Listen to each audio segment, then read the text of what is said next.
Alam nyo, at this point, feeling ko, terno-terno na tayo ng mga suot dahil sa TikTok shop.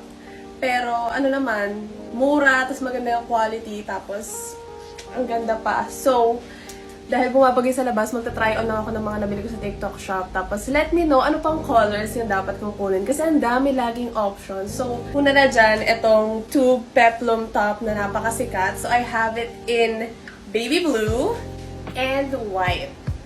And another peplum top na green pa lang yung kulay yung meron ako. Pa lang.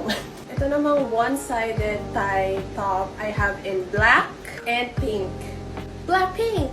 Ito namang square top na detalye din yung ito. I have in royal blue and black. Itong pants din pala ay from TikTok shop. I have it in white and off-white. Kung mapakita ng buo. Ayan!